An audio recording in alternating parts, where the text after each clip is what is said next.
Olá a todos, sejam bem-vindos ao segundo episódio da rubrica No Lab Com. O meu nome é Pedro Barreira e sou um médico de família.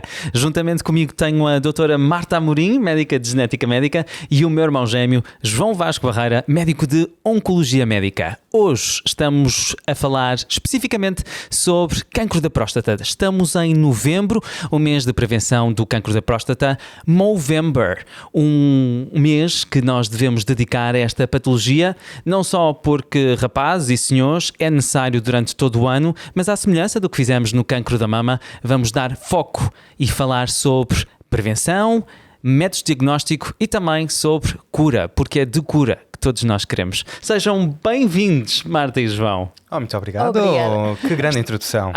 Estão prontos para a nossa conversa informal, mas que se quer também objetiva? Muito. Vamos a isso. Então vamos a isso. A primeira pergunta vai para o meu irmão gêmeo. João, sendo um oncologista médico na tua prática clínica e desempenhando um papel ativo, quer na sociedade, mas quer também na tua clínica diária, o cancro da próstata é muito comum. Espera-se e sabe-se que, em princípio, 1 em cada 6 portugueses terá diagnóstico de cancro da próstata. É uma doença assim tão prevalente em Portugal e no mundo? É, sem dúvida, e ainda por cima que estamos em novembro, falamos de Movember, e o cancro da próstata, se nós colocarmos no mundo inteiro, é dos mais frequentes e está na taxa de mortalidade, nas principais taxas de mortalidade específicas por cancro.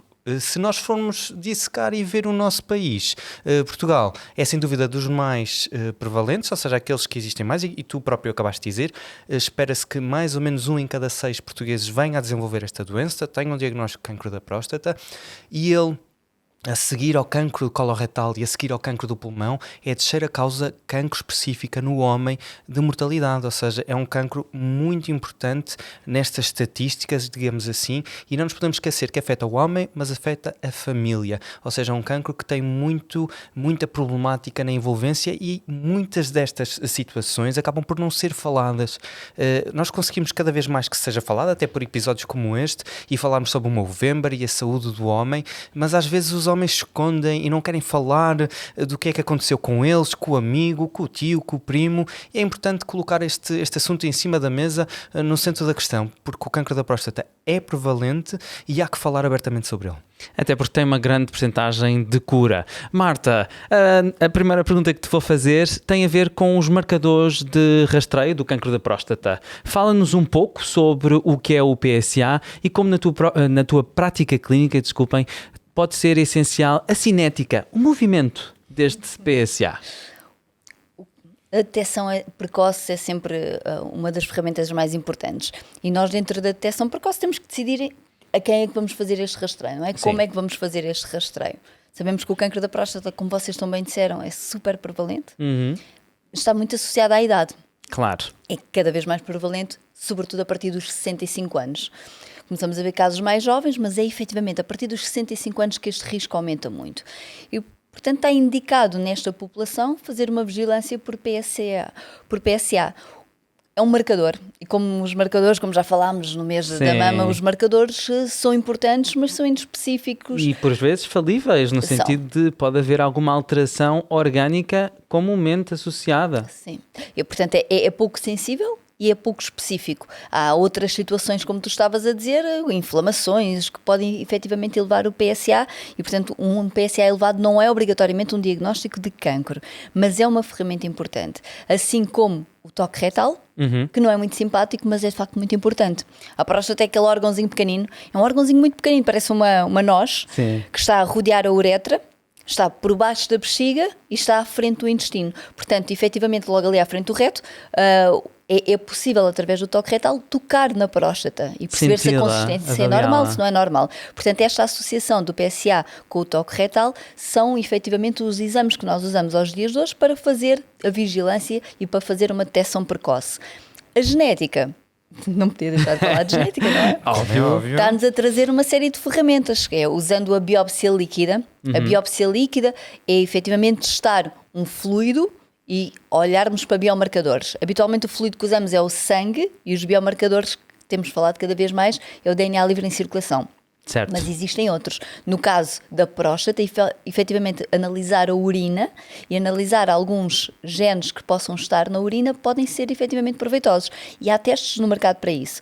Que neste momento são mais específicos e mais sensíveis. A maior parte deles, por exemplo, há um no mercado que usa 2 genes, mais um gene de referência, associado depois, lá está, ao toque retal, aos níveis de PSA, ao volume da próstata, à idade do paciente, e é feito um algoritmo que neste momento tem muito mais sensibilidade e especificidade para dizer, sim senhora, aqui o risco é elevado, certo, e esta pessoa deve fazer biópsia, ou o risco é baixo e a pessoa continua a vigilância normal.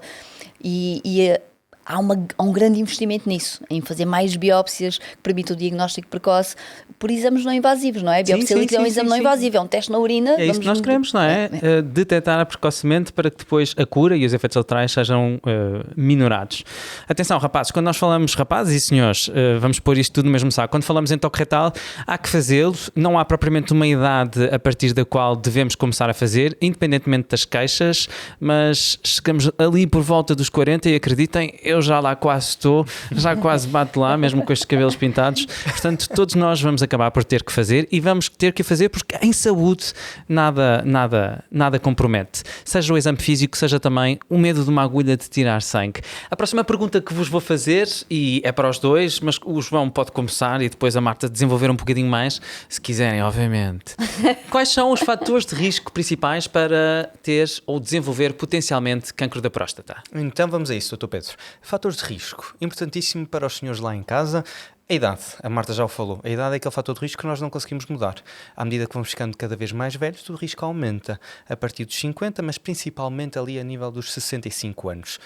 Buscando um bocadinho atrás a parte do rastreio, idealmente ali pelo menos a partir dos 50, se não houver ali uma história familiar que a Marta já vai falar mais em particular, com o nosso PSA, com o toque retal, e não nos podemos esquecer o toque retal por alguém que tenha experiência em fazê-lo, por isso normalmente nós preconizamos que seja em ambiente de consulta com um urologista, que tem muita experiência em fazer, mas se eu tivesse que pôr assim à cabeça, a idade.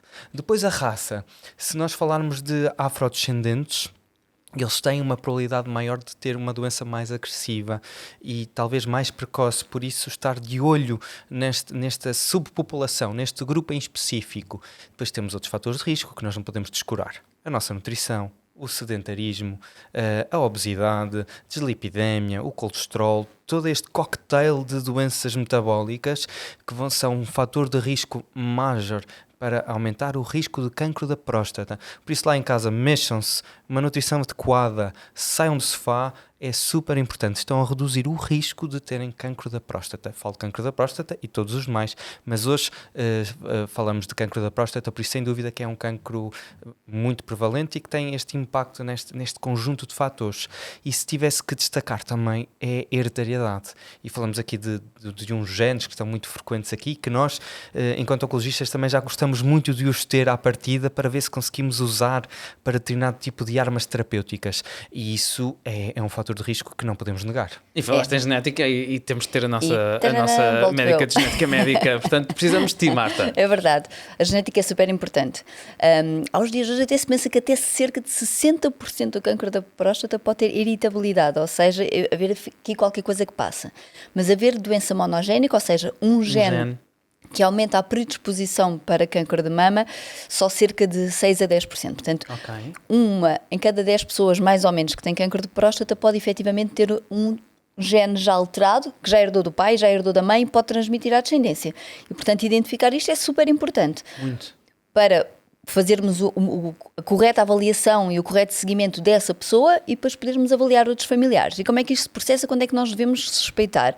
De uma forma geral, o risco aumenta 3 vezes termos cancro de próstata se temos um irmão afetado. Um irmão. Aumenta 2 vezes se temos um pai. O risco é maior se o cancro foi diagnosticado, lá está, abaixo dos 65 anos. Se temos mais do que um familiar afetado, aí o risco aumenta 4 vezes.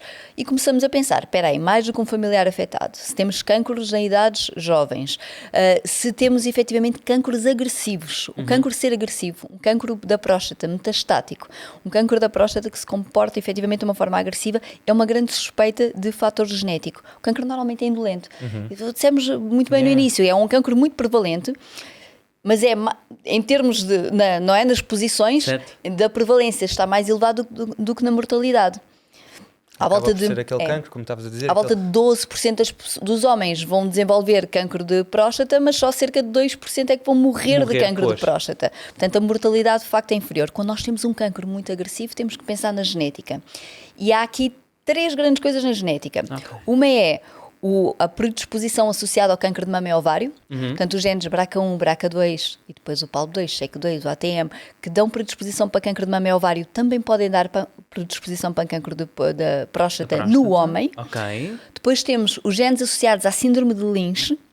A síndrome de Lynch é uma síndrome que está associada a um grande risco de cancro coloretal, mas que também pode dar ovário, também pode dar endométrio na mulher e pode dar próstata no homem. Portanto, quando nós fazemos a história familiar, não vamos só ver se há mais cancros da próstata na família. Claro. Vamos ver se há mulheres e há cancro de mama, se há cancro do ovário, se temos mais cancros do cólon e, portanto, fazemos esta constelação.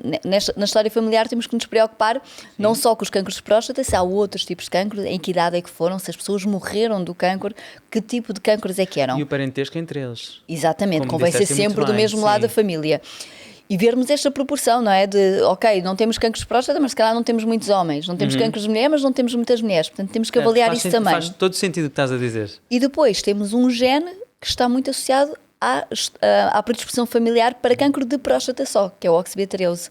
E esse é só cancro de próstata, não se associa a estes tipos. Próstata. Okay. Mas pronto, cada vez mais temos que pensar na família desta forma geral e não vamos testar habitualmente. Se decidimos, não, faz sentido aqui fazer o estudo genético, não vamos estudar um gene. Okay. Vamos fazer um painel, vamos estudar estes vários genes. E depois há outra coisa que é, além da vantagem de identificarmos esta predisposição que muda a vigilância do indivíduo e da família, cada vez mais há indicação para fazer este teste porque há respostas terapêuticas diferentes. Claro. E isto é tão importante.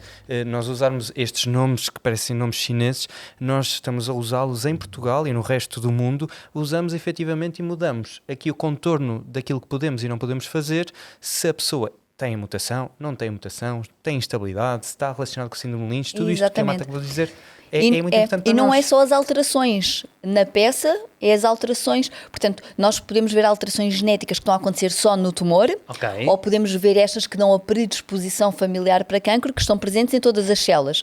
Mas em termos terapêuticos, no caso do cancro da próstata, tanto uma como outra são úteis e podem nos dar efetivamente indicações terapêuticas. E é muito curioso, ter uma aula aqui. No outro dia na consulta acabaram de perguntar isso, ou seja, o teste foi um teste somático, foi feito só na altura, o senhor foi operado, removeu a próstata, fez uma prostatectomia radical e deu negativo na peça, ou seja, o tal teste somático. E depois enviou-se para uma consulta para a genética e ele tem a predisposição, ou seja, do ponto de vista de hereditariedade, do ponto de vista germinativo, ele é positivo. Ou seja, nós podemos usar quer só na parte em que há alteração e esta interação da própria pessoa com o meio seja somático, ou então se é herdado aquela parte germinativa. E nós conseguimos usar isso na nossa prática clínica. Nós conseguimos prescrever medicações inovadoras se a pessoa tiver ou não tiver essa alteração e nós conseguimos fazê-lo. E isso é muito bom. Sim, as vossas duas especialidades são de facto o core, se me permitem, em qualquer sistema de saúde, seja ele público ou privado. Vamos continuar a nossa conversa, que se quer informá-los. Estamos no mês de novembro, Movember. Saibam um bocadinho mais aqui no Grupo Germano de Sousa, com a nossa conversa. Estamos à conversa com Marta e João, médicos de Genética Médica e Oncologia Médica, e agora vou-vos fazer uma nova pergunta. Este cancro é um cancro muito insidioso, portanto não dá muitos sinais e sintomas. É verdade.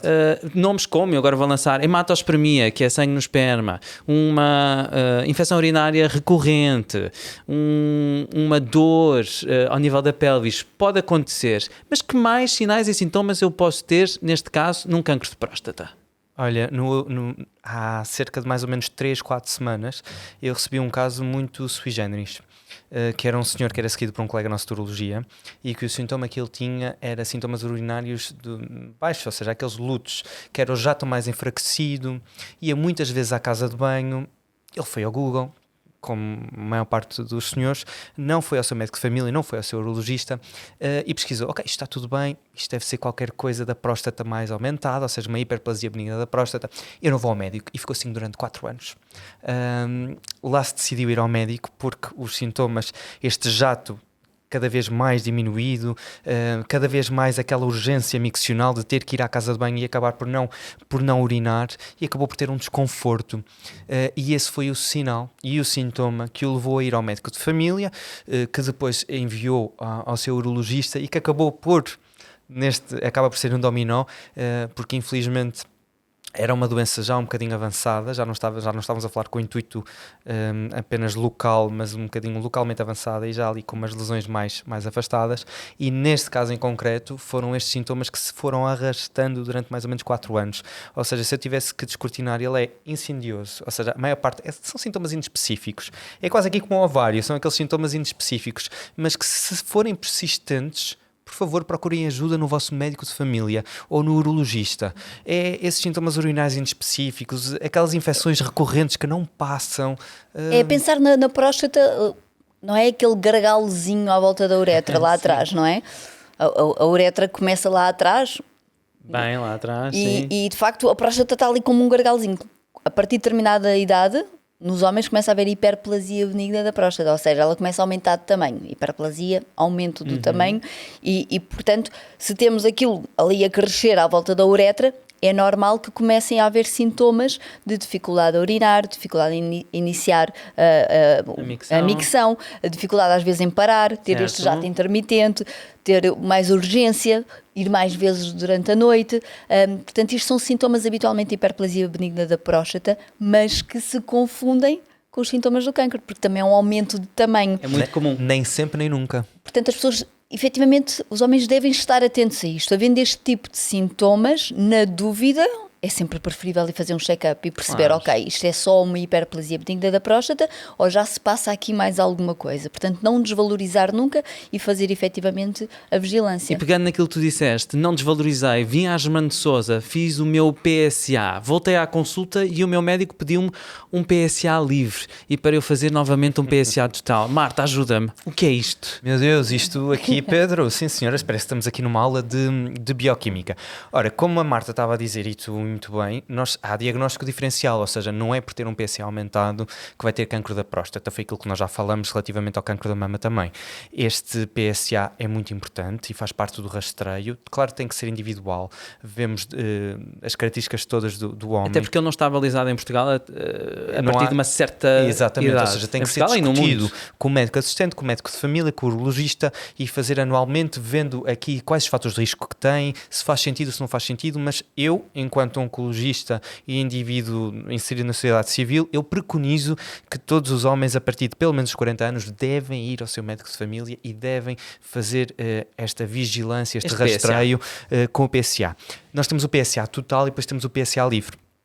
E este fragmento do PSA livre é que temos aqui uma razão inferior a 0,20, maior de 0,20, que nos pode indicar que se é mais benigno, se estamos a tratar ali de uma situação que é mais uma hiperplasia, ou seja, a próstata aumentada, ou se joga mais a favor de uma malignidade, ou seja, se pode ser aqui mais algo mais para o meu campeonato aqui da oncologia. E quando é que eu peço, enquanto médico, e vejo como doente, olho para a análise, porque caraças, o meu médico me pediu o PSA livre, se eu fiz o PSA total sempre. Eu preconizo que haja o pedido, claro que se forem PSAs muito baixinhos, tudo bem, claro que temos que descortinar aqui um fator muito importante, que é se está ou não está a fazer medicação para a próstata. As tais medicações que são inibidores de 5-alfa-redutase, finasterida, porque não nos podemos esquecer que eles reduzem muito para metade o valor do PSA, ou seja, pegar no valor, multiplicar por 2 e depois ver aí que, ok, isto não é um 2, isto afinal é um 4, e quando sobe ali acima dos 4 e começa a subir, é a cadência, temos de estar com atenção, ou seja, PSAs que sistematicamente aumentam de ano para ano, numa cadência que se quer aumentada, ou seja, que aumenta e a percentagem aumenta generosamente, em que o PSA, aquela percentagem de livre é baixa, é de desconfiar. Desconfiar e temos que pedir mais exames. Uma ressonância magnética prostática, se possível. Claro que a maior parte das vezes, infelizmente, nós temos o pedido da ecografia prostática. Não quer dizer que não possa ser útil, mas não consegue ver todo o órgão. É por isso que é mais importante a ressonância. Temos que escolher bem, claro, o doente a que nós estamos a pedir o exame, para também não incutir o pânico, porque depois pode haver aqui o revés da medalha, que era aquilo que nós estávamos a falar em off há bocadinho, que é o sobrediagnóstico, ou seja, nós vamos diagnosticar um cancro da próstata num senhor que no decorrer da sua vida não iria ter quaisquer sintomas ou sinais e ele nem sequer iria saber que ia ter cancro da próstata e vai saber. Claro que às vezes nós temos de ter aqui cuidado. Este equilíbrio é muito importante. Nós falamos Sim. muito disso, não é? Muitos dos homens não vão morrer de cancro de próstata, vão morrer com o cancro da próstata. Exato. Ele estava ali, sossegadinho. E, portanto, temos que também saber este equilíbrio. E daí estes testes genéticos da tão biópsia importante, líquida serem juntar importantes, tudo. porque nos conseguem efetivamente dar esta ferramenta de, ok, não é só o PSA, não é só o volume, não é só a idade, é a presença de marcadores genéticos que nos dizem, não, aqui temos que ter mais atenção. Aqui temos que fazer biópsia, aqui temos que fazer ressonância. Nestes não precisamos de fazer estes sobrediagnósticos, estas atuações agressivas, porque não há ato médico que não tenha efeitos... Claro, e que até não porque tenha, falamos não só do riscos. rapaz, do senhor, mas também da família em si, do medo e do stress pânico que que pode incutimos. acontecer. Exatamente. Não E se queríamos criar ansiedades. E se formos ver às guidelines, nós temos lá vigilância ativa. É uma das, depois do diagnóstico, como Mas é depois óbvio, é muito uma das difícil características, claro, dizeres claro que a um doente que de facto tem Não um é para toda a diagnóstico, gente. vamos fazer vigilância ativa. Caraças, mas eu tenho aqui um cancro não de é para vigilância toda a ativa. O que gente, é isto? obviamente, sim. Mas sim. Mas É por isso que também a confiança entre médico e doente, e nós estamos aqui 3 médicos especialidades tão diferentes, importante. mas são 3 especialidades onde a família é muito importante, tens que não é? envolver cada um dos pilares. É mais. E eu acho isto É super mais. importante. Que é, por exemplo, quando eu escolho fazer uma vigilância ativa com o doente e com a família do doente, eu tenho que envolver os Exato. pilares todos à volta. Não pode ser só uma discussão entre mim e o meu utente, o meu paciente. Até porque a Marta dizia muito bem, para fazer uma árvore genealógica, eu vou precisar de todas as informações que eu tenha sobre a minha família. A família é importante desde como ferramenta para o diagnóstico, não é? E depois ferramenta para lidar com esta situação. Certo. E as nossas 3 especialidades são muito singulares nisso, porque muito nas 3 importante, sim. há um aspecto familiar de facto muito E é importante. muito importante. E eu agora fiquei muito orgulhoso. Ora bem, nós já falámos sobre prevenção, sobre sinais e sintomas, mas agora eu vou fazer uma pergunta aos nossos médicos. Como é que eu faço um diagnóstico? Ressonância, ecografia. Vocês já me falaram mais ou menos. Depois da minha ressonância e da ecografia me dizerem, sim senhora, temos lesão aqui suspeita, não é? uma lesão suspeita. Biópsia. É o passo a seguir. Falem-me um bocadinho disto. Descortinaste quase tudo. Foi aquilo que a Marta falou há bocadinho. O uso do PSA, a cinética do PSA, ou seja, a velocidade com que sobe. Descortinar aqui PSA livre, PSA total, ou seja, o volume, o número, e vermos se está ou não está a fazer medicação. Isso é muito importante, por isso falem sempre sobre a medicação que estão a fazer aos vossos médicos. Não foi raro o caso em que eu achei aquele valor de PSA muito baixo para um volume de próstata que não era assim tão pequeno e que depois lá se percebeu que estava a fazer esses tais medicamentos. Depois de haver aqui este PSA à pedida do exame, preconizo claro, a ressonância que dá-nos muito mais dados, mas nós não conseguimos fazer uma ressonância, talvez uma ecografia transretal, com a ressalva de que nós não conseguimos ver tudo, como é óbvio. Depois de uma lesão suspeita em ressonância, avançamos para uma biópsia. Tiramos um bocadinho de tecido para ver ao microscópio, para vermos se esta lesão suspeita, que aparece na ressonância, que nós conseguimos validar assim nos scores que se chamam PIRADS, como na mama há o BIRADS, nós na próstata usamos o PIRADS. E naqueles PIRADS 4, 5 ou 3, nós podemos considerar fazer a biópsia.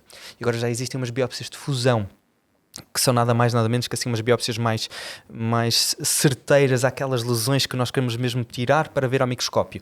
Depois fazemos essa biópsia de fusão, vê-se ao microscópio, vemos a lesão que nós tiramos e aí é que nos dá o diagnóstico, ou seja, a grande maior parte dos cancros da próstata, eles são adenocarcinomas acinares e que depois nós pomos lá um sistema de classificação que acho que quase toda a gente já ouviu, que é o Gleason, que vai de 6 a 10 e que nós caracterizamos. Se fugir aqui deste adenocarcinoma, uma doença mais agressiva ou assim uma doença que acaba por ter um PSA muito grande, mas acaba por ter um Gleason mais baixinho, assim estas sincronias, estas não acompanhamentos, obviamente depois isso é necessário ser discutido em consulta. Sempre.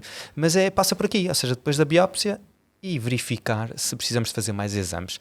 As TACs, podemos fazer cintigrafia para ver o osso, ou a PET, que é muito falada, ou seja, uma PET em específico, PSMA, que vai ser assim um bocadinho específica para as células que expressem PSA, que nos podem ajudar aqui para ver se a doença está localizada. Que nos permitem fazer o estadiamento da doença e decidir a terapêutica, mas na biópsia, além desta histologia, não é? Que é ver as células, exato, ver se aquilo é só uma hiperplasia ou se estas células já têm transformações oncológicas, podemos juntar os testes genéticos. Não é mais. E os testes genéticos dão-nos ferramentas importantes também para o prognóstico e perceber, ok, com estas alterações genéticas eu tenho aqui um cancro que se calhar tem maior risco de recorrência, tem um maior risco de efetivamente ter um comportamento mais agressivo e a terapêutica que eu tenho que fazer se calhar é mais agressiva. Ou então ter tais alterações no BRCA1 e BRCA2 que nos dizem que podemos adicionar aqui um inibidor da PARP. Só para isto ficar claro, para quem está lá em casa, o que em termos de tratamentos,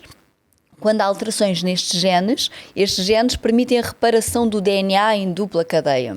E esta reparação, quando não está a ser bem feita, porque há mutações nestes genes, as células ficam dependentes de uma reparação de cadeia simples, que é uma coisa mais deficitária, acumula mais erros. E é por isso que as células vão acumulando mais erros e vão, efetivamente, promovendo aqui o processo oncogénico.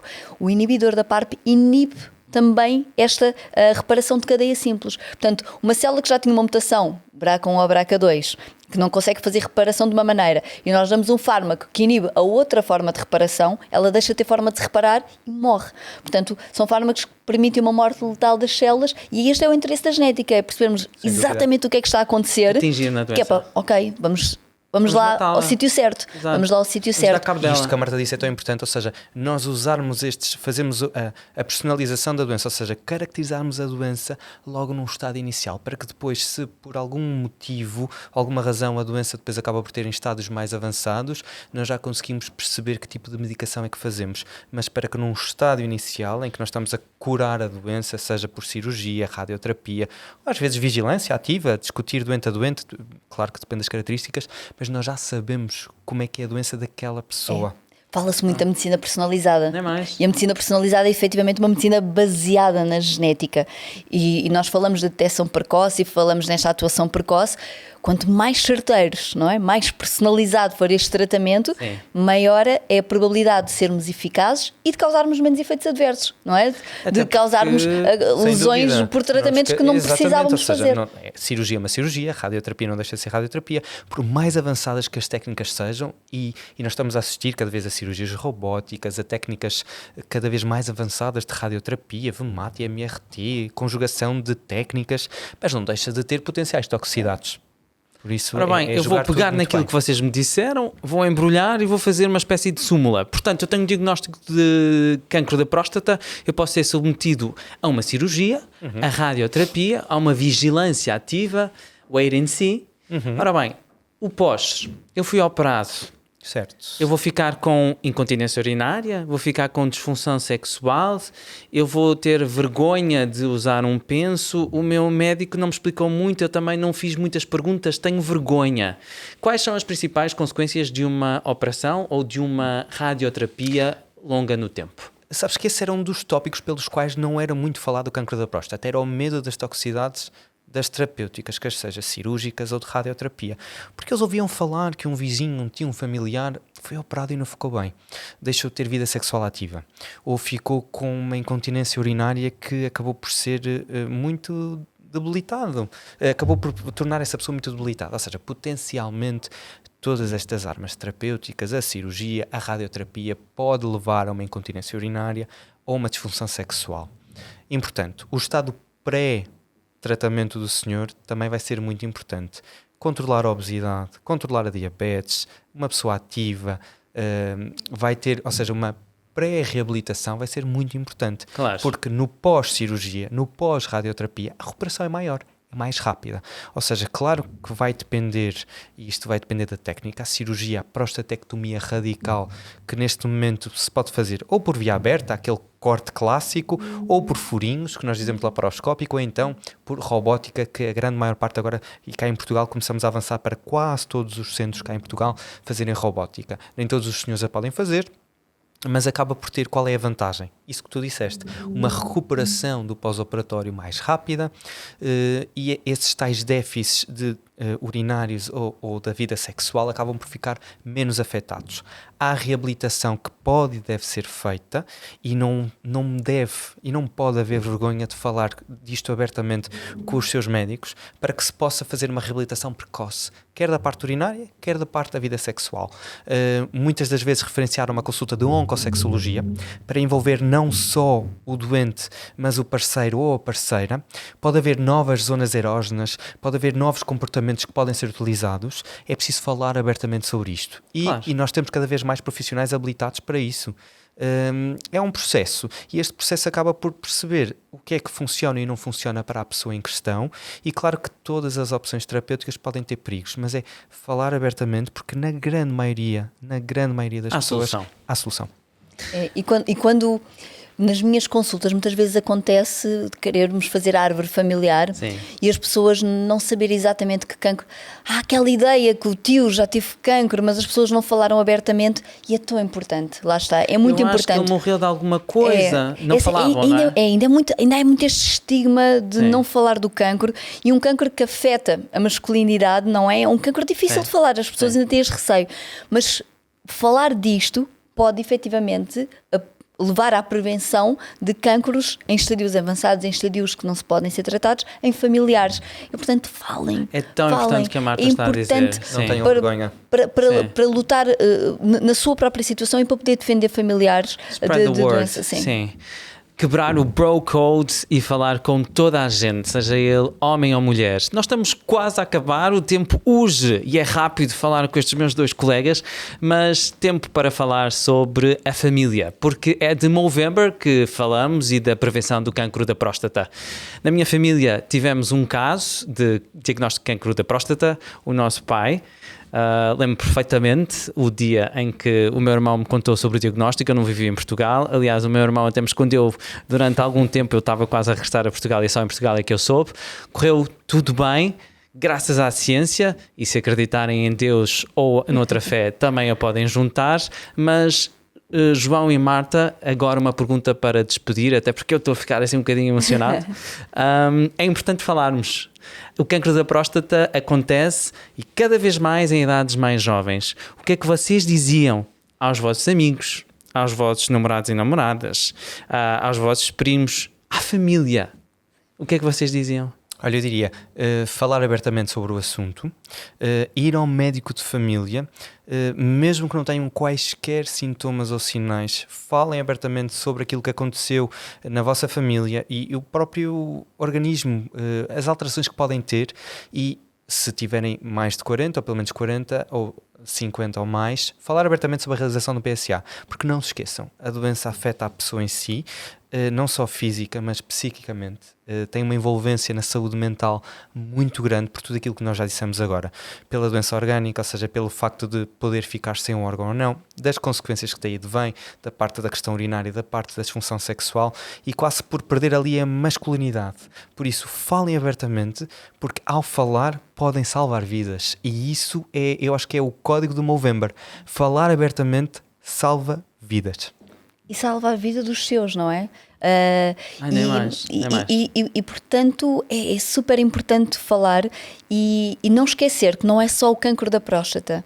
Se eu tenho um cancro da próstata na família, mas também tenho do mesmo lado um cancro da mama abaixo dos 50 anos, se tenho um cancro do ovário em qualquer idade, um cancro do pâncreas em qualquer idade, um cancro do cólon abaixo dos 50, tudo isto são sinais de alarme. Portanto, a minha mensagem é não esquecer de olhar para si, de ver os seus sintomas, de valorizar os seus sintomas, ainda que esteja na dúvida, é sempre preferível valorizar e recorrer ao médico de família, e depois pode ou não ter que vir ter com nós os dois, mas olhar para si, pensar efetivamente nesta história familiar, e às vezes não conseguimos chegar lá porque houve alguém que não falou, que não teve a coragem, porque se ficou no seu casulo, e existindo essa dúvida, vir na mesma a uma consulta genética e perceber o que é que eu posso e não posso fazer com isto, com o desconhecimento que tenho, com o conhecimento que tenho, com o que há e que não há, o que é que eu posso fazer com isto, porque efetivamente é falando destas situações que nós vamos potenciar a detecção precoce e que nós vamos potenciar um tratamento de um cancro, deixando o mínimo de sequelas possíveis. E é disso que se trata. Rapazes e senhores, estamos em novembro, é necessário olharmos para nós, não só de próstata, mas também de cancro do testículo, que acabámos por não falar, mas também podemos dizê-lo neste final de rúbrica. A palpação testicular é importante, não tenham medo, façam também o vosso rastreio no médico de família ou no médico assistente. Rapazes, despedimos e acreditem, o cancro da próstata, detectado precocemente, pode ser curável. É curável. na esmagadora maioria dos casos, e as complicações que daí advêm podem ser aminoradas. Nós marcamos encontro no próximo LabCon. Obrigado. Obrigado. Obrigada.